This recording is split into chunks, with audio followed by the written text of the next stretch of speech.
death and destruction. Even before the fall of the cities and ports in the Levant, both Genoa and Venice had taken steps to find new routes to trade along, new points to buy and sell goods, new ways to make sure they did not lose out.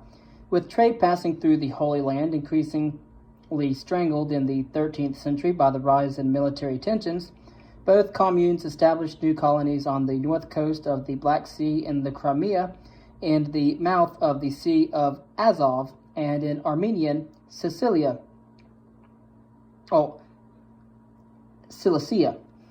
where the town of Ias began a new gateway for commodities and luxuries coming from the east.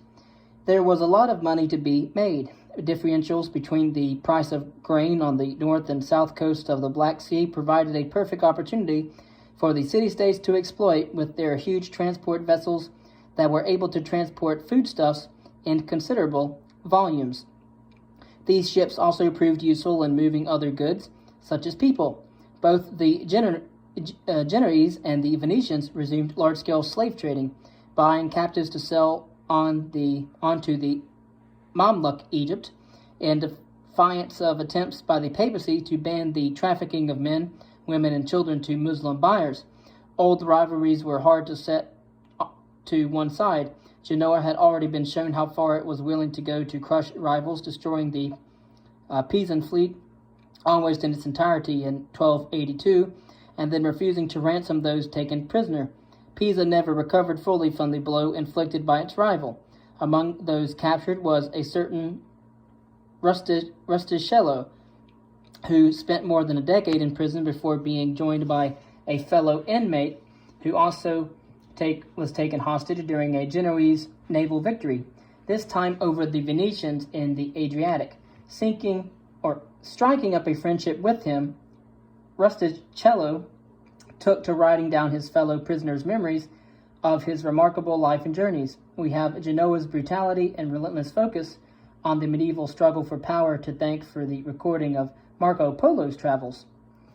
The ruthless duels for commercial supremacy raged wherever Venice and Genoa came into contact. There were violent clashes in Constantinople, confrontations in the Aegean and in Cyprus, and full-blooded battles in the Adriatic. By the time Pope Boniface VIII broke a truce in 1299, the two had fought each other to a standstill. But the energy, effort, and expense devoted to reaching this position in the first place showed just how much rested on trying to make connections with Asia. Nevertheless, it had been worth it. By 1301, the Hall of the Great Council in Venice was enlarged after it had been unanimously agreed that it was no longer big enough to hold all its powerful members, whose number had grown along with the rising wealth of the city. In the case of Genoa, on the other hand, a poem written about the end of the 13th century extols the beauty of the city, which was filled from head to toe with palazzi, and whose skyline was adorned with large numbers of towers. The source of the city's riches was the abundant supply of goods from the east, including squirrel and other furs traded on the steppes, as well as pepper, ginger, musk, spices, velvet, cloth of gold, pearls, jewels, and precious stones. Genoa was rich, the author goes on, because of the network it had created, serviced by its galleys and ships. The Genoese are scattered all over the world, he boasted, creating new Genoas wherever they go. Truly, wrote the anonymous author, God had blessed the city and wanted it to flourish. One important reason for the boom in Venice and Genoa was the skill and foresight they showed in feeding their customers' desires and those of the traders who came from other cities in Europe to buy the goods that had been brought there. With Egypt and the Holy Land proving too volatile and economically risky, the Black Sea quickly became a trading zone of the greatest importance. But behind the rise of the Italian city-states was the fiscal sophistication and restraint of the Mongols when it came to taxing commerce. A range of sources indicate that duties on exports passing through the Black Sea ports never exceeded 3 to 5% of the total value of the goods. This was highly competitive when compared with tolls and levies extracted on products passing through Alexandria, where sources talk of taxes of 10 to 20 and even 30%. As any trader knows, margins count for everything. There was a strong incentive, therefore, to ship through the Black Sea, which only serves to make this an even more important route to the east. Sensitive pricing and a deliberate policy of keeping taxes low were symptomatic of the bureaucratic nous of the Mongol Empire, which gets too easily lost beneath the images of violence and wanton destruction. In fact, the Mongols' successes lay not in indiscriminate brutality, but in their willingness to compromise and cooperate, thanks to the relentless effort to sustain a system that renewed central control. Although later Persian historians were highly vocal in asserting that the Mongols were disengaged from the process of administering their empire, preferring to leave such mundane tasks to others, recent research, though, has revealed just how involved they were in the detail of everyday life. The great achievement of Genghis Khan and his successors, including Kublai Khan, was not the ransacking of popular imagination, but the meticulous checks put in place that enabled one of the greatest empires in history to flourish for centuries to come. It was no coincidence that Russian came to include a broad range of loan words drawn directly from the vocabulary relating to Mongol administration, and particularly those to do with trade and communication. Words for profit, money, and the treasury all originated from contact with the new masters from the east. So too did the postal system in Russia, based on the Mongol method of delivering messages quickly and efficiently from one side of the empire to another through a network of relay stations. Such was the genius of the Mongols, in fact, that the platform for long-term success was established right from the very beginning.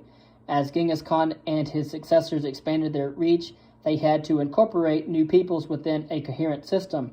Tribes were deliberately broken down, with loyalties refocused on attachments to military units, and above all, allegiance to the Mongol leadership itself. Distinguishing tribal features, such as how different peoples wore their hair, were stamped out, with standardized fashions enforced instead. As a matter of course, those who submitted or were conquered were dispersed across Mongol-controlled territory to weaken bonds of language, kinship, and identity, and to aid the assimilation process. New names were introduced in place of ethnic labels to underline the new way of doing things. All this, in turn, was reinforced by a centralized system of rewards where booty and tribute were shared out. Proximity to the ruling dynasty counted for everything, in turn encouraging a broad, if brutal, meritocracy, where successful generals reaped rich rewards and those who failed were quickly rooted out. While tribal identities were extinguished, there was consistent and remarkable broad-mindedness when it came to the question of faith. The Mongols were relaxed and tolerant on religious matters. Even since the time of Genghis Khan, the leader's retinue had been allowed to practice whatever beliefs they wanted. Genghis himself viewed the Muslims with the eye of respect. So also did he hold the Christians and idolaters, that is, Buddhists, in high esteem. According to one latter Persian writer, as far as his descendants were concerned, each was left to their own devices and their own conscience in deciding which faith to follow. Some chose to adopt Islam, others Christianity, with others again cleaving to the ancient canon of their fathers and forefathers and inclining to no direction at all. There was some truth in this, as missionaries who flocked east looking for people to convert soon found. William of Rubruck was surprised to come across priests all over Asia on his journey to the Mongol court, but even more surprised to find them agreeing to bless white horses each spring as herds were gathered near Karakoram. Moreover, such blessings were performed in a manner more in keeping with pagan rituals than with Christian doctrine. But taking a few shortcuts was evidently seen as worthwhile, a small detail in the bigger picture of winning converts. As contacts between Europe and Central Asia increased,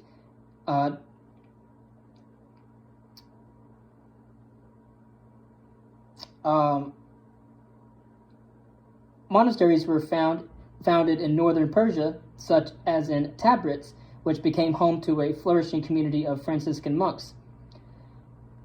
That they were allowed to flourish spoke volumes about the protection they were given and the Mongols' relaxed approach to religion. In fact, things went considerably further. At the end of the 13th century, John of Monte Corvino was sent to the Great Khan by the Pope with a letter inviting him to receive the Catholic faith of our Lord Jesus Christ. Although John's mission did not meet with success, he nevertheless set about converting as many people as possible, paying ransoms to free captive children whom he then schooled in Latin and Greek, writing out psalters for them by hand. In time, even the great Khan himself would come to hear them chanting during service, enthralled by the beautiful singing and the mystery of the Eucharist. Such was John's success that a mission was sent by Pope Clement V in the early 1300s to appoint him not to the rank of bishop, but to a greater position to reflect his achievements and to spur the creation of a church hierarchy across the Mongol Empire, the Archbishop of Beijing. The failure of the Crusades did not mean the failure of Christianity in Asia. Some of this religious tolerance was clever politicking. The Ilkhanids seem to have been particularly adept at telling religious figures what they wanted to hear. For example, one told of an Armenian priest that he had been baptized when a child. The church in the West was so eager to believe this that illustrations were circulated in Europe depicting the person as a Christian saint. Others, however, were told a different story. The Buddhists, for example, were assured that the man followed the teachings leading to enlightenment. There were many instances of high-ranking figures in the Mongol world as well, becoming Christian and then converting to Islam, or vice versa, from being Islamic and converting to being a Christian. It was switching their religion as convenience has it. The faithful were masters at being all things to all people, of course, but winning hearts and minds was crucial to the smooth expansion of the empire. This harked directly back to the approach taken by Alexander the Great when he defeated the Persians, and would have been approved by the commentators like Tacitus, who was deeply critical of the short-sightedness of a policy of plunder and indiscriminate devastation. Instinctively, the Mongols knew how to be great empire builders. Tolerance and careful administration had to follow up on military might. Shrewd decisions taken when it came to dealing with important political and potential allies paid off handsomely. In Russia, the blanket exemption of the church from all taxes and from military service was met with jubilation. Just one example showing that sensitive handling could generate goodwill even after brutal conquest. Likewise, devolving responsibilities was a highly effective way of reducing animosities and tensions. The case of Russia is again instructive, with one local ruler who was singled out to collect taxes and payments being given a generous cut of the proceeds. Not for nothing did Ivan I, Grand Prince of Moscow, become known as Ivan Kalita, or Ivan the Moneybags. He was in charge of gathering levies and taxes to fill the Mongol treasuries, evidently doing well for himself in the process. The concentration of wealth and power in the hands of trusted figures like Ivan I resulted in the emergence of a preeminent dynasty which could be relied on and which prospered at the expense of rival families.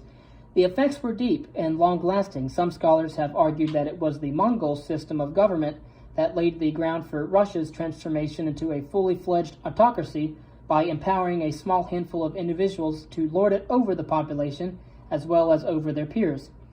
Militarily dominant, politically astute, and theologically tolerant, the Mongols' template for success was far removed from our common perceptions of them, but for all their efficiency, they were also lucky in their timing. In China, they came across a world that had seen population growth, economic expansion, and technological developments following a sharp rise in agricultural productivity. In Central Asia, they found fractured statelets riven by rivalries and ripe for consolidation. In the Middle East and Europe, they came into contact with societies that were both monetized and increasingly stratified, that is to say, able to pay tribute in cash, and whose populations had spending power and prodigious appetites for luxury products. Across the continents of Asia and Europe, Genghis Khan and his successors were not just stumbling into a world that offered rich pickings. They found themselves stepping into a golden age. Just as the Islamic conquests of the 7th century had profound impact on the global economy as taxes, payments, and cash flowed towards the center from all corners of the world, so too did the Mongol successes of the 13th century reshape the monetary systems of Eurasia. In India, new rituals and pastimes were introduced from the steppe world, such as formal processions where the ruler's ornate saddle was carried ostentatiously before him. In China, meanwhile, culinary habits changed to adopt flavors, ingredients, and cooking styles favored by the new overlords from the steppes. Texts like the Yenshan Xinyao, a dietary guidebook listing proper and essential things for the emperor's food and drink, including many dishes influenced by nomad cuisine and tastes, heavily emphasizing the boiling of food as the preferred means of cooking. Using every piece of an animal carcass, second nature to those dealing with livestock for their living, became part of the mainstream. Kublai Khan, Genghis Khan's grandson, was one who was devoted to the foods of his ancestors, reportedly serving fermented milk, horse meat, camel hump, and mutton soup, thickened with grain as delicacies to his court. At least these sound more palatable than sheep's lung or a paste bread on the fat of sheep's tail or head that appeared in a 14th century cooking manual. Europe had also felt the cultural impact of the Mongol conquests. Striking new fashions were imported from and influenced by the emergence of the new empire. Mongol styles became modish after the first waves of panic died down.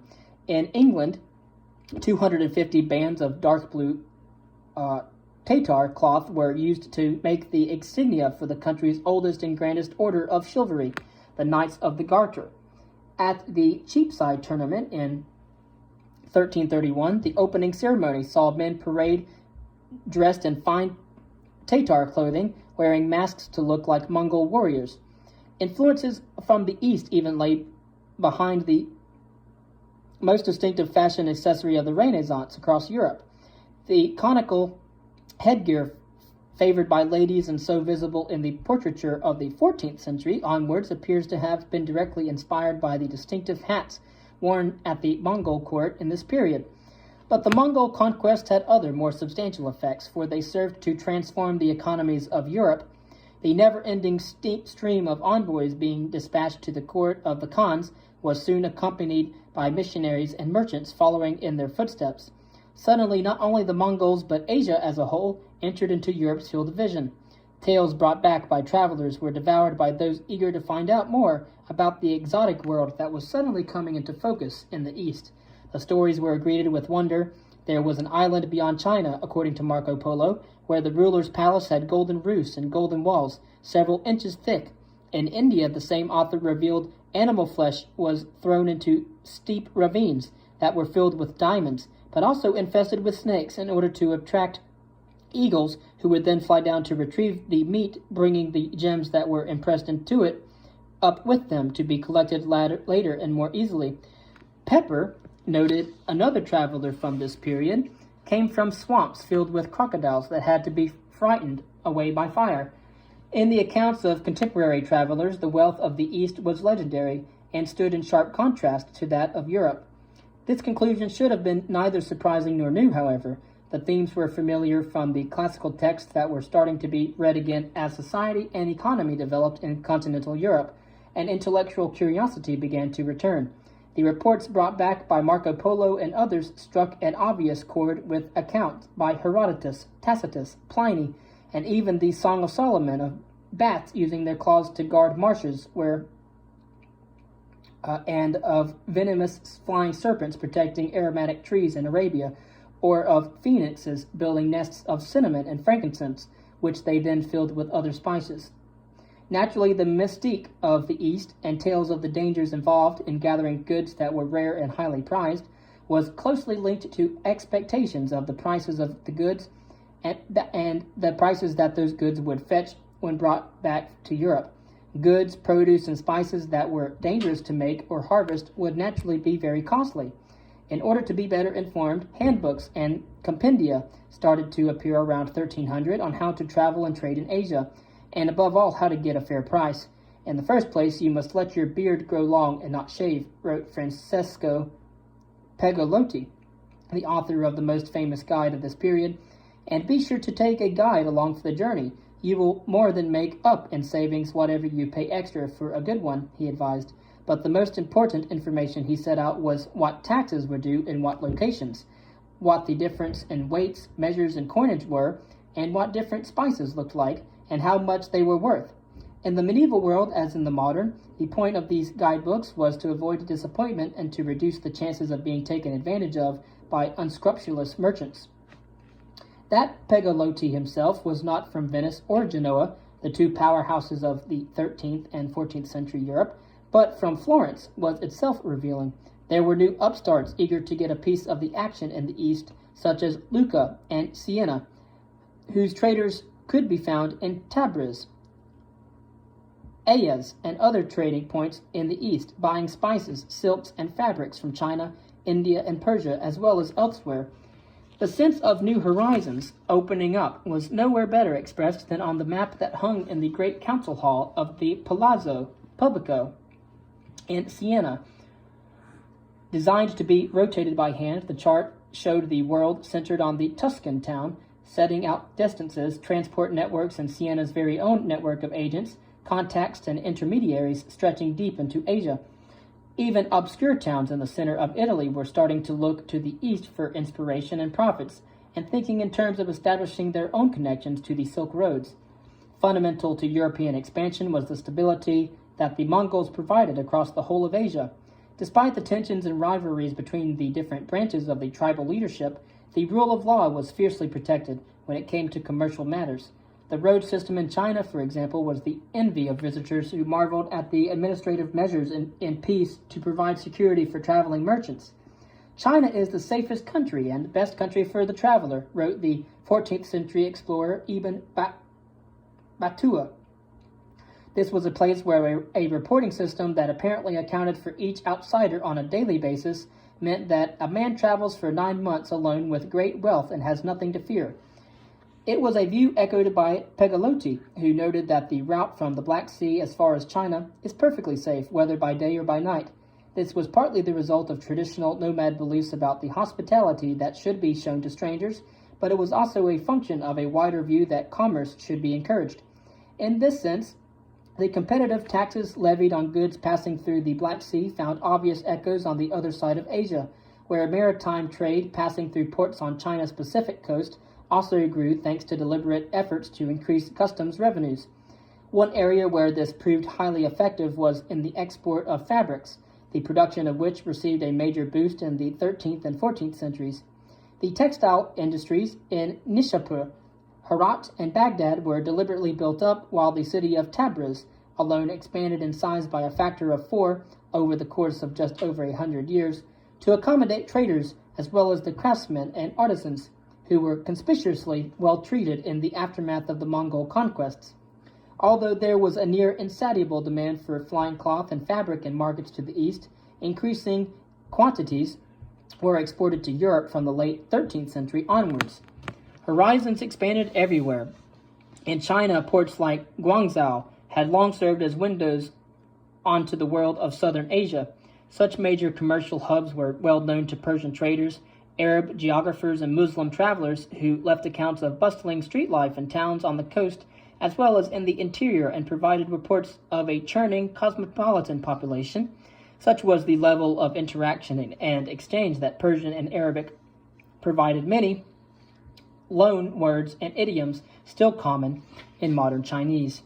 China's knowledge of the outside world, on the other hand, had been distinctly sketchy and limited, as a text shows that was written in the early 1200s by an imperial official in charge of foreign trade in Guangzhou in southern China, a site blessed with an outstanding natural harbor in the delta of the Pearl River. The account, designed for merchants, sailors, and travelers, makes a valiant attempt to explain business practices in the Arabic-speaking world and beyond, listing goods that could be bought and describing what Chinese traders might expect. But like many travelers' accounts of this period, it is riddled with inaccuracies and semi-mystical beliefs. Mecca, for example, was not home to the House of the Buddha, nor a location where Buddhists came once a year on pilgrimage. There was no land where women reproduced by exposing themselves naked to the full force of the south wind. Melons in Spain did not measure 6 foot in diameter and could not feed more than 20 men, nor did sheep in Europe grow to the height of a full-grown man, to be cut open each spring in order to allow a dozen pounds of fat to be taken out before being stitched up again with no after effects. When much of Asia became united under the Mongols, however, there was a sharp improvement in maritime trade links, particularly in places of strategic and economic significance, such as in the Persian Gulf.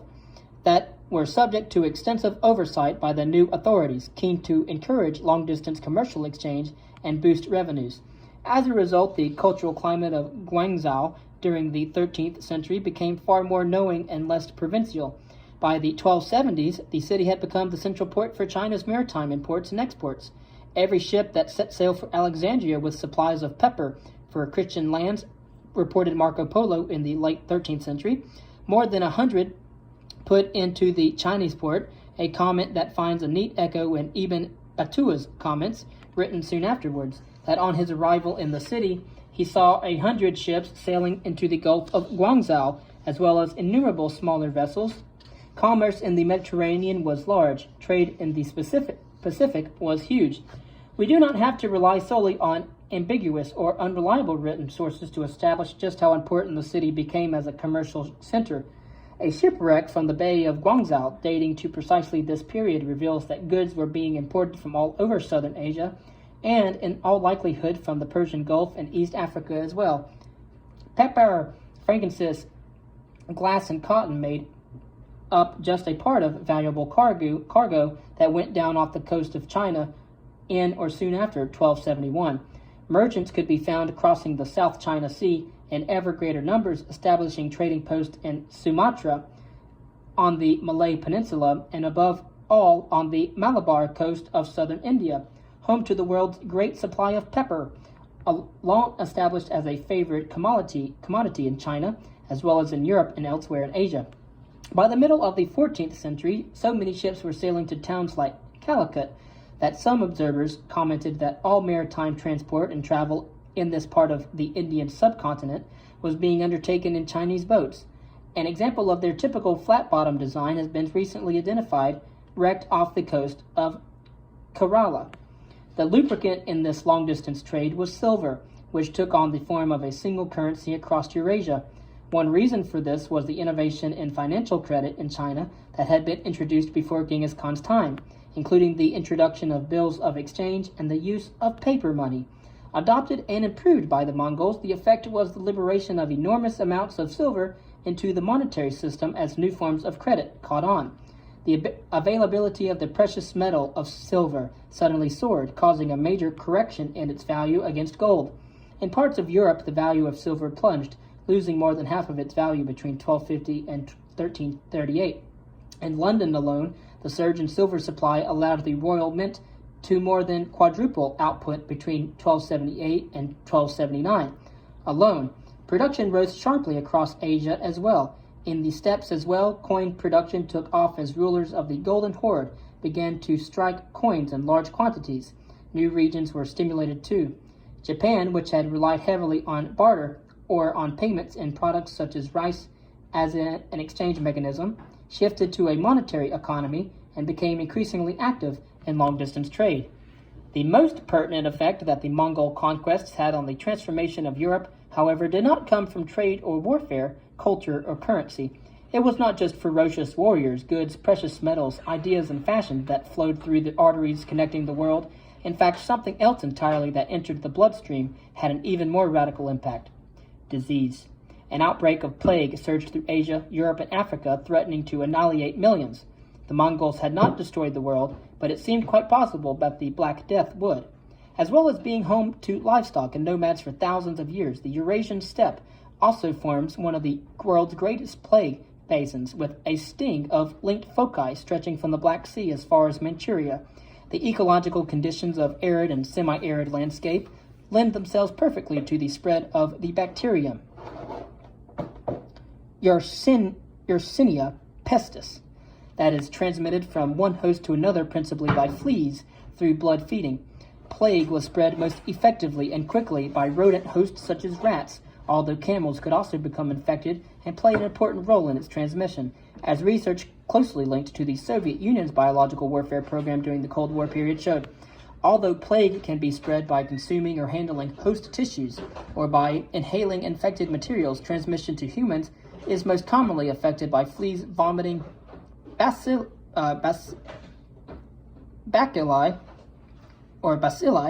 into the bloodstream before feeding, or by bacilli in their feces contaminating abrasions in the skin. Bacilli are then carried to the lymph nodes, such as in the armpit or the groin, multiplying rapidly to cause swelling or buboes that Boecio, who lived through the plague, described as growing as large as an apple or the size of an egg, more or less. Other organs are then infected in turn.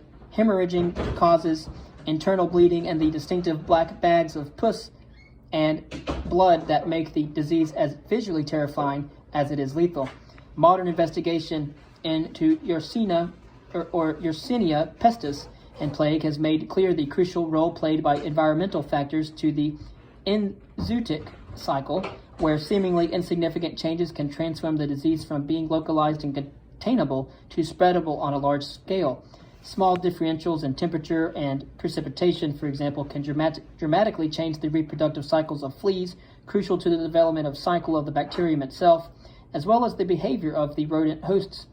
A recent study that assumed an increase of just 1 degree in temperature suggested that this could lead to a 50% increase in plague prevalence in the great gerbil, the primary host rodent of the steppe environment.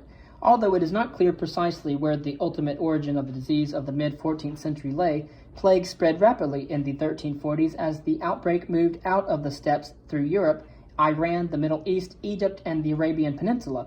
It really took hold in 1346 when what an Italian contemporary described as a mysterious illness that brought sudden death began to sweep through the Golden Horde by the Black Sea. A Mongol army laying siege to the Genoese trading post of Kaffa, following a dispute about trade terms, was annihilated by illness that killed thousands and thousands every day, according to one commentator. Before withdrawing, however, they ordered corpses to be placed in catapults and lobbed into the city in the hope that the intolerable stench would kill everyone inside. Rather than being overwhelmed by the smell, it was the highly contagious disease that caught hold.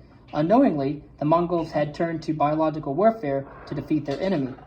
The trading routes that connected Europe to the rest of the world now became lethal highways for the transmission of the Black Death. In 1347, the disease reached Constantinople and then Genoa, Venice, and the Mediterranean, brought by traders and merchants fleeing home. By the time the population of Messina in Sicily released, there was something wrong with the Genoese, who had put in arriving covered with boils, vomiting incessantly and coughing up blood before dying. It was already too late. Although the Genoese galleys were expelled, the disease took hold and devastated the population. It spread rapidly northwards, reaching the cities of northern France and Bavaria by the middle of 1348. By that time, ships putting into ports in Britain had already brought the first pestilence carried by merchants and sailors. So many began to die across the towns and villages in England that the Pope in his clemency granted a plenary indulgence for confessed sins. According to one contemporary estimate, scarcely a tenth of the population survived. Several sources report that so many perished that there were not enough people to bury the dead.